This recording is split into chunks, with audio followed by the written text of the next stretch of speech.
There are only a few episodes in world history about which we simultaneously know so much and so little, like Sparta.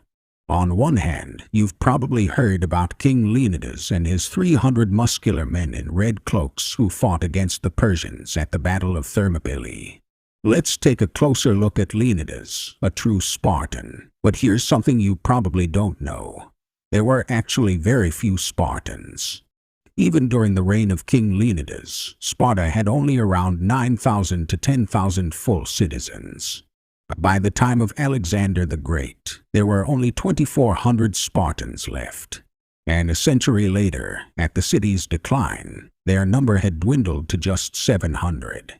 The mighty military city became extinct primarily due to its demographic decline. So, why did Sparta suffer such a demographic decline? Well, one might joke about the Spartan customs of discarding the weak and unattractive, but that alone cannot explain the situation. Let's try to understand this question from within the Spartan state. The structure of Sparta was truly incredible and different from everything we're accustomed to. The Spartans aimed to build a society with maximum equality, devoid of poverty, wealth, and individuality. The entire city functioned as a single organism, from the common warrior to the king. But today, we embark on a remarkable journey into the insane world of ancient Sparta. Their wild customs, unique sexual upbringing, and unconventional economy await us. Let's start with the fact that Spartans were not indigenous to Greece. Their ancestors arrived during the Trojan War in the 12th century BCE, destroying the Achaean civilization. They later adopted Greek culture and traced their history back to the hero Heracles.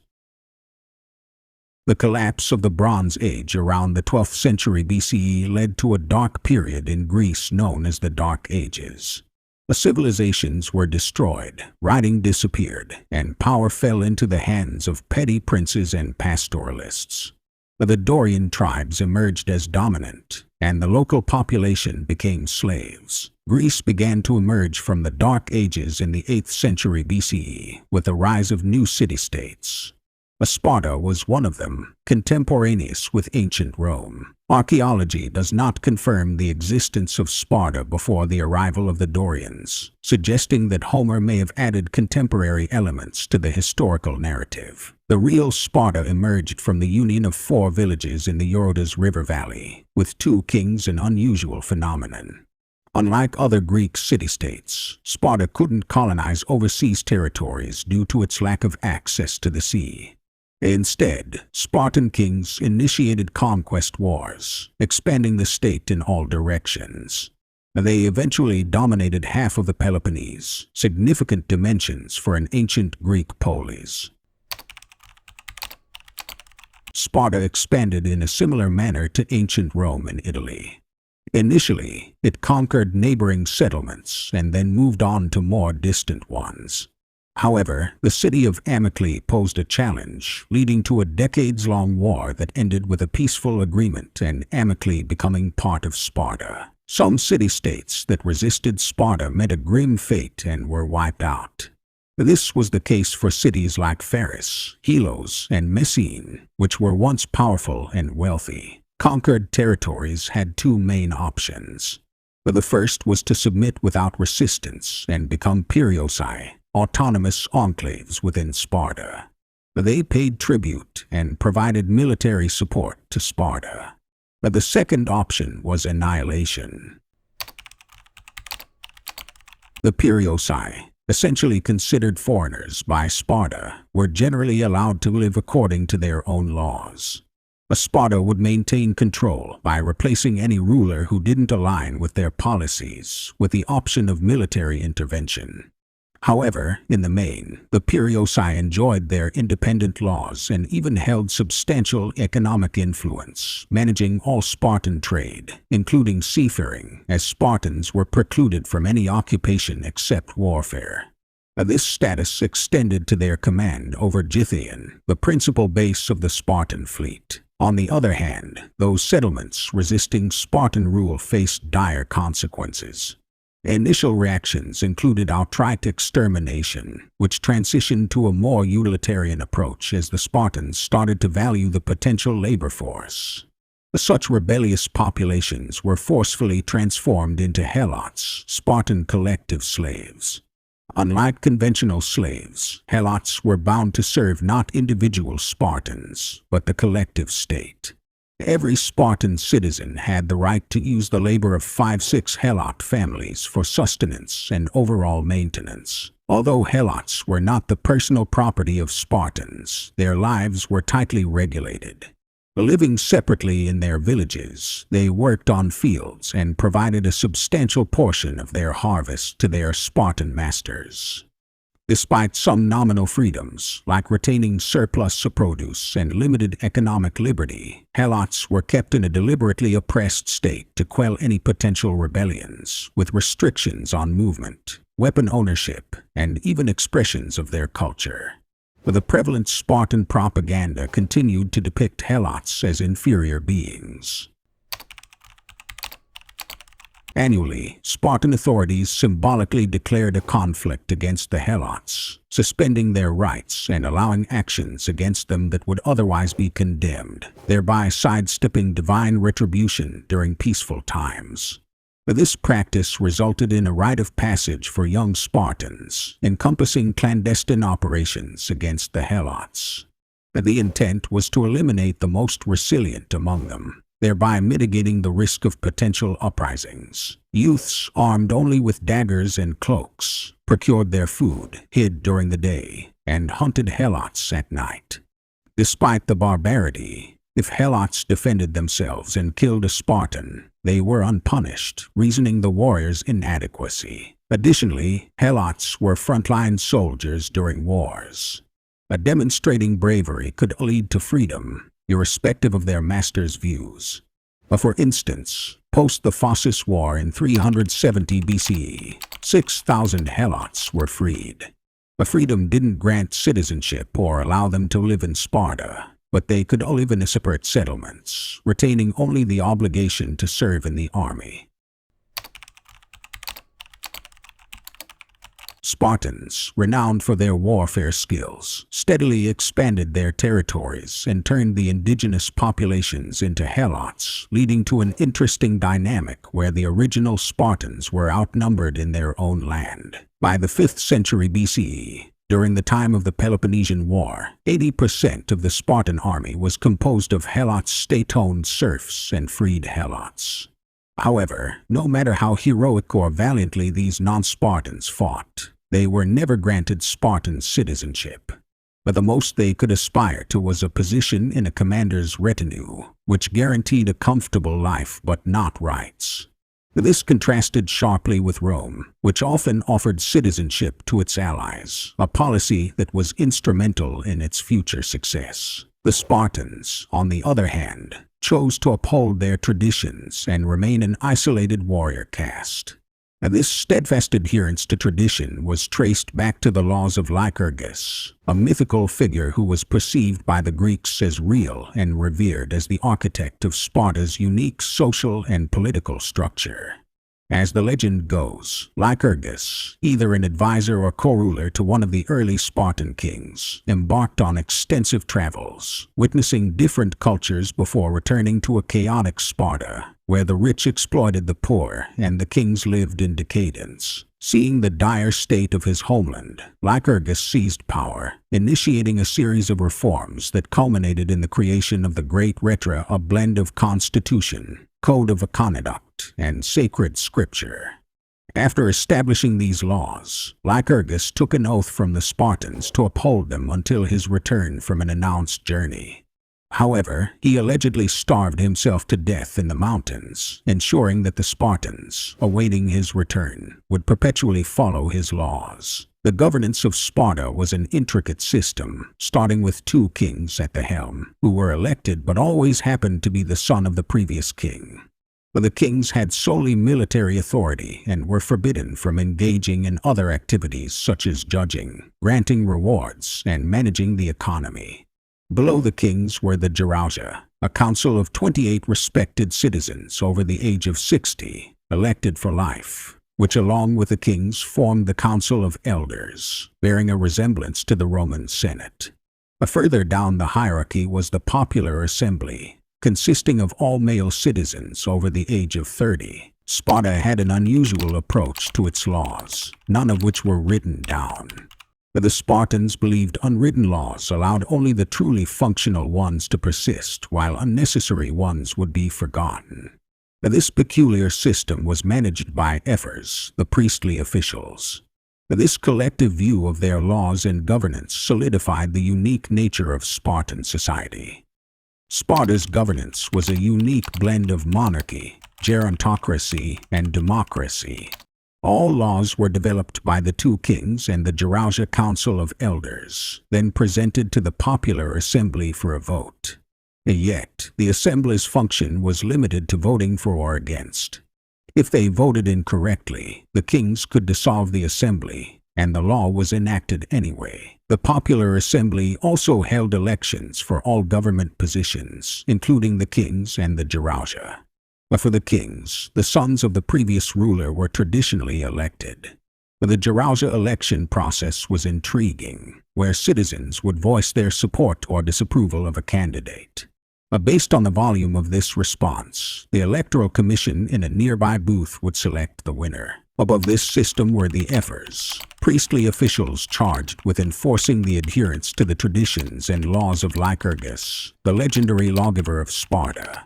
Over time, these 5 individuals, elected for 5-year terms by the Popular Assembly, evolved from simple priests to powerful figures who monitored laws and the moral conduct of Spartans.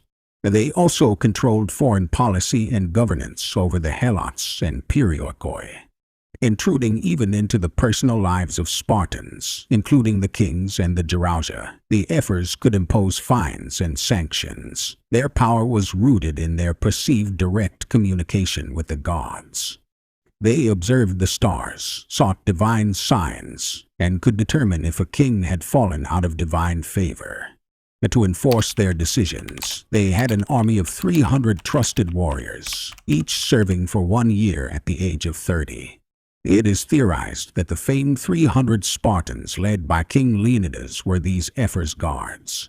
Their unchecked power, election process overseen by themselves, and influence over the population secured their almost dictatorial authority. Contrary to typical democracies, Sparta's societal structure prioritized the state over individual citizens, a concept summed up in the phrase attributed to Lycurgus.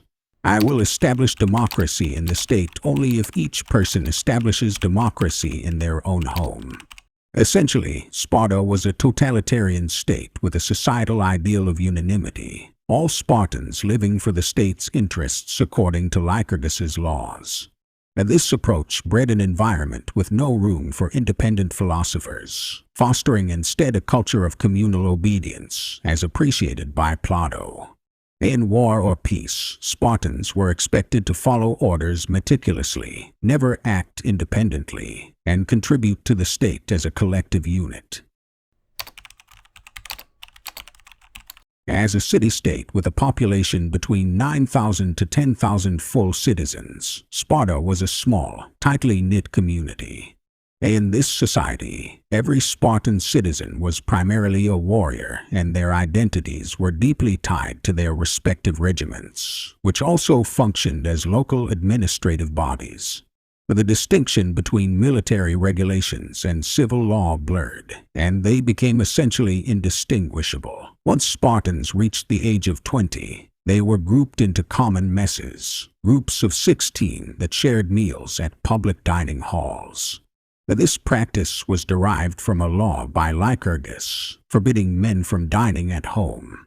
This was to prevent them from becoming too accustomed to domestic comfort.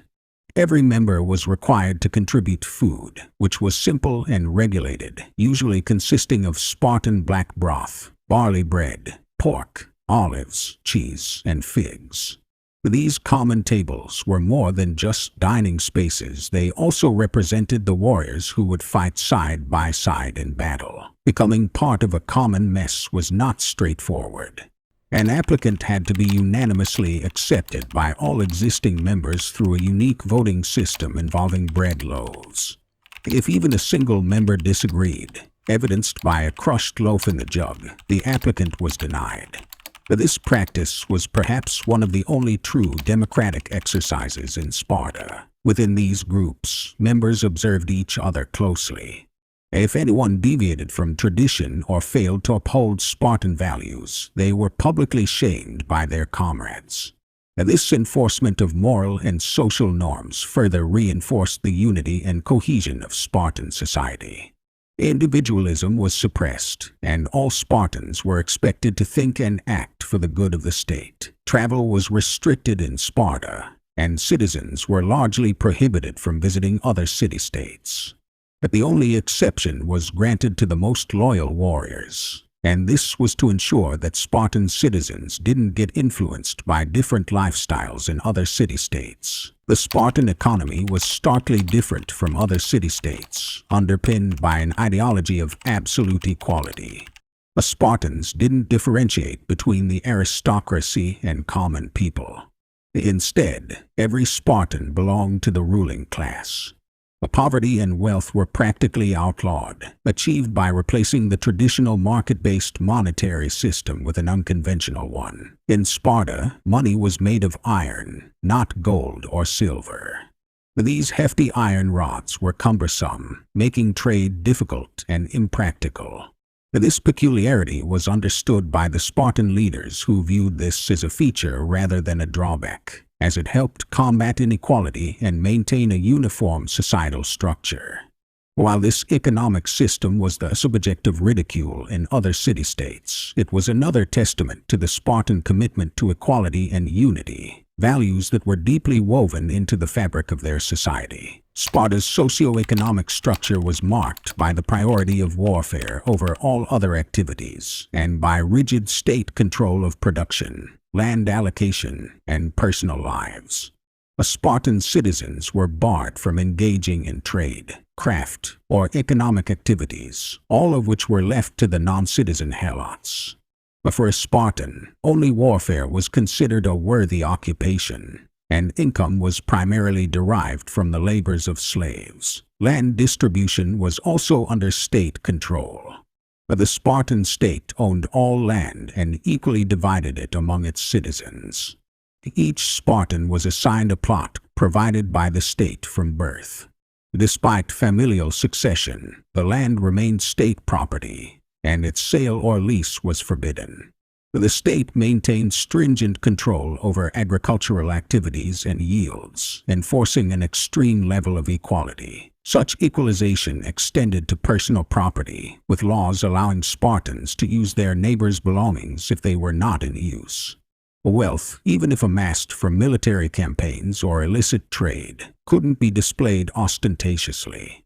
Regardless of one's wealth, all Spartans were expected to live frugally, akin to the society's less fortunate members. Alongside economic control, the Spartan state exerted immense influence over citizens' personal lives.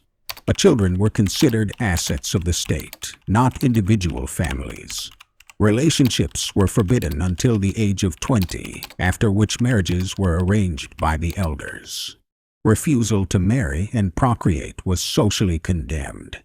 Childless and unmarried citizens were publicly shamed, emphasizing the societal obligation to contribute to Sparta's population growth. The notorious Spartan practice of inspecting newborns and discarding those deemed unfit highlights the society's focus on physical strength and military prowess.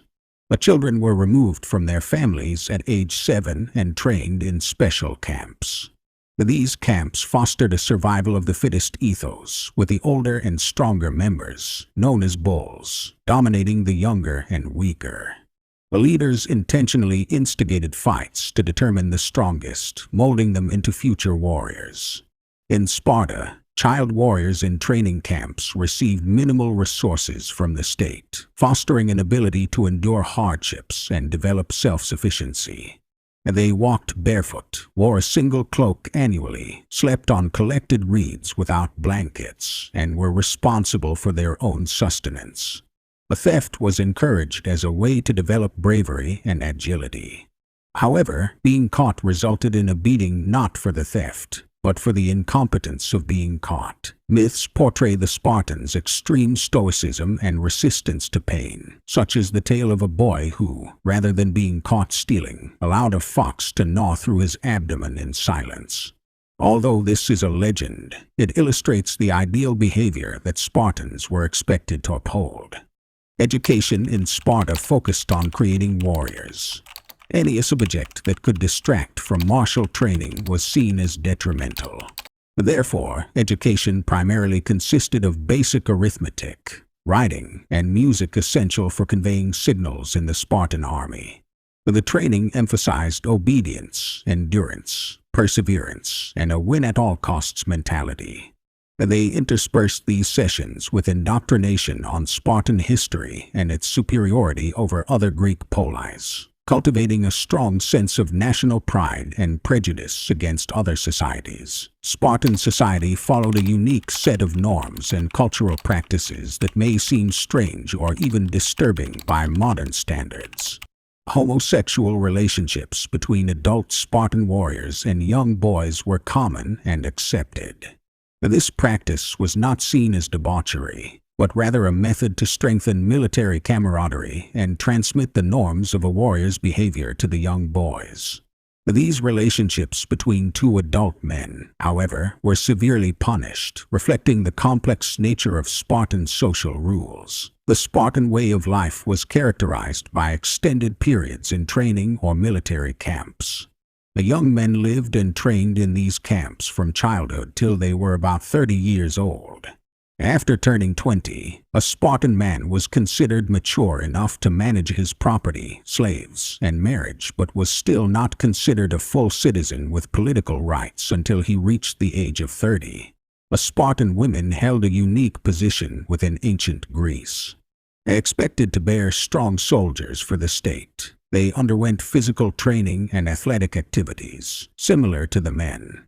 Spartan girls were not confined at home and regularly participated in public athletic activities, often performing in front of men and boys. Upon reaching adulthood, Spartan women took control of their households as the warrior lifestyle of their husbands kept them away from domestic affairs. This arrangement provided Spartan women with a level of independence and authority unusual in ancient Greece, with their marriages often becoming equal partnerships rather than strictly patriarchal relationships. Extramarital relationships were also relatively common in Spartan society. A husband's prolonged absence from home due to military duties, combined with the societal acceptance of such affairs, led to frequent instances of infidelity. Interestingly, if a child was conceived through such a relationship and the husband did not object, the child was considered legitimate. Spartan women's freedom and these extramarital practices, however, caused other Greek societies to perceive Sparta as a hotbed of debauchery.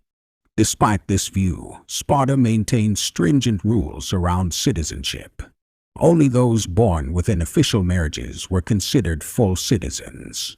Marriage arrangements were typically organized by elders, and the husband and wife often lacked deep emotional connections due to societal norms and the state's rigorous military-focused lifestyle. Spartan men were obligated to live away from their families in the barracks for at least the first 10 years of marriage. The state also intervened heavily in family life by taking children away from their parents at the age of 7, instilling in them the Spartan values of endurance, bravery, and unflinching loyalty to the state. These practices reflect the Spartan emphasis on state above individual and family, contributing to the society's reputation as a warrior state. The Spartan societal structure resulted in a stagnant population due to the lack of interest in having children within marriage, combined with brutal practices such as infanticide. The Spartan population remained constant, around 9,000 to 10,000 men, which contributed to a demographic crisis further exacerbated by their military success. Post the victory over the Persians, Sparta and Athens split Greece between themselves, each forming their respective leagues. In 431 BCE, the Peloponnesian War broke out, shattering the ancient Greek order. Sparta emerged victorious, eventually capturing and pillaging Athens, but this victory ironically marked the beginning of Sparta's downfall. The 30-year-long war exposed Spartan soldiers to the different ways of life in the rest of Greece, eroding their dedication to the austere Spartan way of life. The wealth accumulated through victories and alliances like the one with Persia infused significant wealth into Sparta, leading to an erosion of Spartan values. The Spartans, for the first time, started accepting gold and silver coins, leading to a revival of trade, arts, and entertainment, a stark departure from Spartan principles. An important legal shift that allowed land transfer led to the emergence of land trading. While such a market system was usual for other Greek city-states, it proved detrimental for Sparta, leading to increased wealth disparity and a sharp decline in full-fledged citizens. Simultaneously, Spartan citizens lost their land, and therefore their citizenship status, exacerbating the demographic crisis. In a desperate attempt to bolster numbers, the Spartan government offered freedom to Helots who would join the army. However, this move led to an increase in Helots, leading to fear within the Spartan society. Sparta's gradual decline, marked by loss of resources and territory, finally culminated in its end in 241 BC when the Macedonian king expelled the last Spartan king. Thank you for joining me on this journey through history. If you've enjoyed exploring Sparta's unique societal structure and its eventual collapse, don't forget to hit that like button and subscribe to the channel.